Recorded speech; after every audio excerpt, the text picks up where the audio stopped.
এই যে আমার বড়ি কালকে ঢাকা দিয়ে রেখে দিয়েছিলাম, একদিনে তো শুকায় না, 2-3 দিন লাগে। তো এই যে এখন খুলে দেবো, রোদ চলে এসছে। এই যে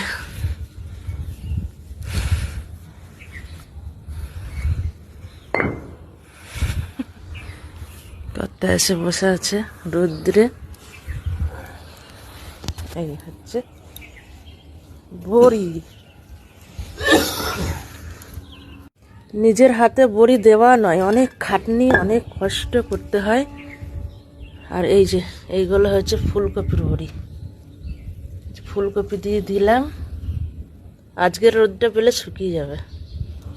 ফুলকপির বড়ি দিয়েছি জানো তো, কেমন লাগে দেখবো। সবের বড়ি দেওয়া হয়, মূলার বড়ি দেওয়া হয়, চাল কুমড়োর বড়ি দেওয়া হয়, তো ফুলকপির হবে না কেন? দেখলাম সুমন্ত তো শুনে খুব খুশি, আমি বললাম ফুলকপির বড়ি দিয়েছি বলে, হ্যাঁ ফুলকপির বড়ি। সুমন্ত আসলে ফুলকপি খুব পছন্দ করে। তো দেখা যাক, ফুলকপির বড়িটা আজকে রান্না করবো 2-4টে, দেখবো কেমন হয়। আর কালকে আমরা দেখুন এই জুতো পরিষ্কার করেছি, সব জুতোগুলো সব নোংরা হয়ে গেছিল, মানে জুতোর দোকান দেওয়া হবে। তাও তো বড় ছেলেরগুলো কালকে পরশু দিনও ধুয়ে নিয়েছিল, এগুলো শুধু ওই ছোটোটার আমার আর কর্তার।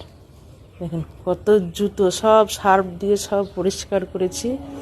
এখন কালকে সারাদিন রৌদ্রে ছিল, আজকে সারাদিন রৌদ্রে থাকবে, তারপরে এটাকে ভালো করে যত্ন করে ঢুকিয়ে রাখতে হবে। আর এই যে সূর্য মামা উঠে গেছে, আজকে রোদের তাপ প্রচণ্ড হবে, কালকে একটু মেঘমেঘ করছিল, আজকে একদম পরিষ্কার রোদ উঠে গেছে সকালবেলায়। আজকে মোটা জামা পরে আসিনি, শুধু একটা পাতলা নাইটি পরে এসেছি, ঠান্ডা লাগছে। আর সকাল আজকে অনেক ভোরবেলায় ঘুম ভেঙেছে, তার কারণ এই যে অর্জুন আমাদের চলে এসছে। অর্জুন ভোরবেলায় 3টের সময় হাওড়াতে নেমেছিল, তো ছেলে বোধহয় কটায় আনতে গেছিলো আমি জানি না। তারপরে যখন আসলো 5:30 হবে না, 4:30, 4:45 মতো হবে, দেখলাম ছেলের গাড়ির আওয়াজ, তখন আমার ঘুম ভেঙে গেছে। তারপরে দেখলাম যে ছেলে অর্জুনকে নিয়ে আসলো, তারপরে ভাবলাম আসলো যখন উঠি, তো উঠলাম, লাইট টাইট ধরালাম, তারপরে আসলো।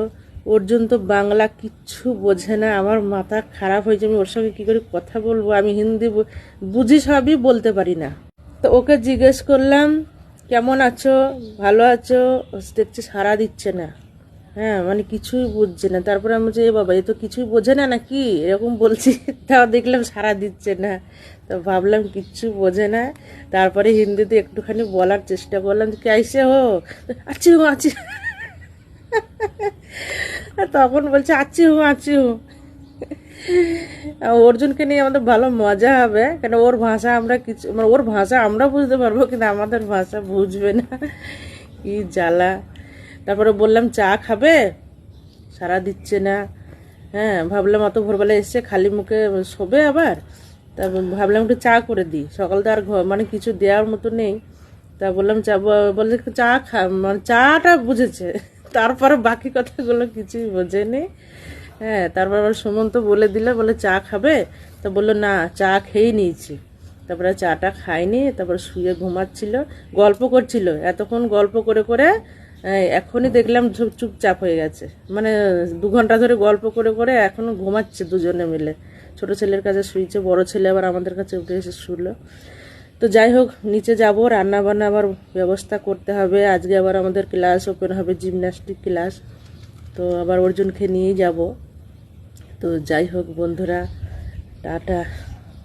সকালবেলায় রোদটা খুব ভালো লাগছে, এই যে কর্তা ঘর বসেছিলাম, ভালো ছিল রে। কেন হাওয়া লাগছে, হ্যাঁ রোদটা ভালো লাগছে, কিন্তু হাওয়া লাগছে। আমি আবার কিছু পরে আসলাম না।